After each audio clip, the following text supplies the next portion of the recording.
Dari Abu Hurairah dia berkata, ada seorang yang buta, seorang buta menemui Rasulullah. Seorang buta ini namanya Ummi Maktum. Dia berkata, wahai Rasulullah, aku tidak punya orang yang dapat menuntunku ke masjid. Dia mohon keringanan kepada Rasulullah SAW agar diperbolehkan sholat di rumah. Permintaannya itu diterima oleh Rasulullah SAW. Namun ketika dia berpaling dari Rasulullah, beliau manggilnya. Lantas bertanya kepadanya, apakah engkau mendengar seruan adzan? Iya, jawabnya. Maka beliau bersabda, kalau begitu kamu wajib datang ke masjid untuk sholat berjamaah. Orang yang buta pun minta izin kepada Rasulullah SAW, yaudah kamu nggak usah sholat berjamaah. Tapi ketika mau pulang dipanggil lagi, sini, kamu mendengar adzan nggak? Dengar ya Rasulullah. Kalau begitu kamu wajib ke masjid. Itu orang yang buta. Apalagi kita yang bisa melihat. Yang keempat dari Abu Hurairah radhiyallahu anhu berkata, Rasulullah bersabda, demi Allah yang jiwaku berada di tangan kekuasaannya, aku berniat menyuruh para sahabat mengumpulkan kayu bakar. Kemudian aku menyuruh seorang untuk menjadi imam sholat bagi yang lain. Kemudian aku meninggalkannya untuk menemui orang-orang yang tidak menunaikan sholat jamaah. Lantas aku bakar rumah-rumah mereka.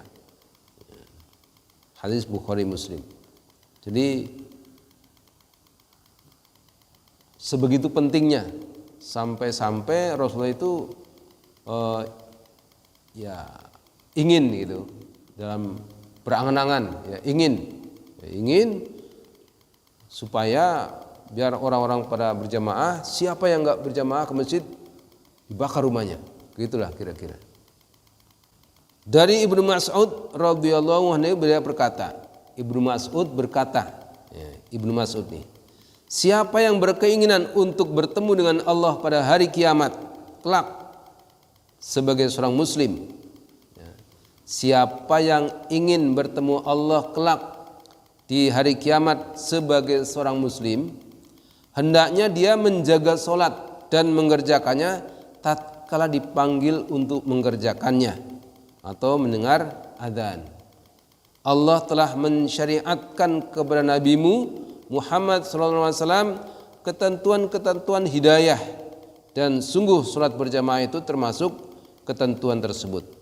Jika masing-masing dari kalian melaksanakan sholat di rumah, meninggalkan sholat berjamaah dan lebih mengutamakan sholat di rumah, niscaya kalian telah meninggalkan sunnah Nabi kalian. Siapa yang lebih mengutamakan sholat di rumah, berarti dia sudah meninggalkan sunnah Nabi. Ini Ibnu Mas'ud nih. Jika kalian meninggalkan sunnah Nabi kalian, niscaya kalian tersesat. Aku tahu bahwa seorang yang suka meninggalkan sholat berjamaah adalah orang yang benar-benar munafik. Jadi orang yang suka meninggalkan sholat berjamaah itu dikatakan oleh Ibnu Mas'ud sebagai orang yang munafik. Ada seorang laki-laki yang mendatangi sholat berjamaah dengan langkah tergesa-gesa hingga dia masuk ke dalam barisan.